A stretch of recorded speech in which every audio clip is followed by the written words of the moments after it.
Ал Мамат Арипов Ош регионалдык курулуш жана архитектура боюнча башкармалыгына жер тилкесине тиешелүү төлөмдөрдү төгүү үчүн келген. Буга чейин аталган мекемеге кайрылууда кезек күткөндөрдүн саны арбын болгон. Эми алардын баары артта калып, жашоочуларды тейлөө жолу жеңилдетилген. Аябайымга айылып келди. Начакулага айылып. Ошол эмеден эми алсам жер алып. Бирдиктүү терезе системасын киргизүүнүн негизги максаты жарандарды сапаттуу тейлөө, кагаз иштерин ыкчам бүтүрүүгө багытталган. Кызматкерлердин айтымында мындан ары кыска убакыт аралыгында мекемеге тийиштүү иш кагаздарын бүтүрүүгө болот. Азыркы убакта мына монитордо, коридордо көрүнүп турат, монитордо ар бир адам буйртмачы өзүнүн жазган арызы боюнча кайсыл стадияда жүрөт, кайсыл жерге жетти, ошону тактап алса болот.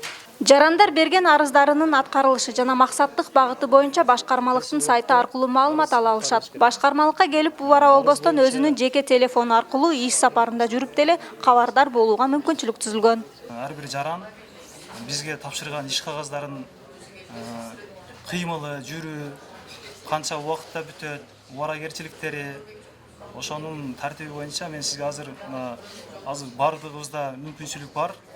Үйдө отуруп алып, иш сапарында, чет жакка чыкканда ушу таштаган арызынын кыймылы жүрүп жаткандыгы, аткарылгандыгы боюнча билгенге мүмкүнчүлүк түзүлгөн. Азыр биздин башкармалыктын атайын www.osharch.org аталыштагы сайты бар. Ошол сайт аркылуу өзүнүн телефонунан жөнөкөй эмеде көрсө болот, мүмкүнчүлүк мененчи.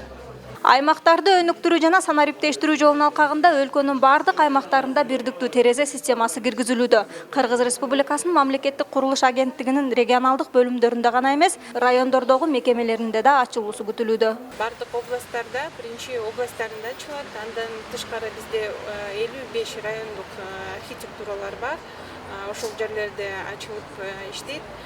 Биринчи этап менен биз азыркы күндө программа иштеп, кийин ошонун баарын централизованно киргизип, интернет аркылуу көзөмөлгө алабыз.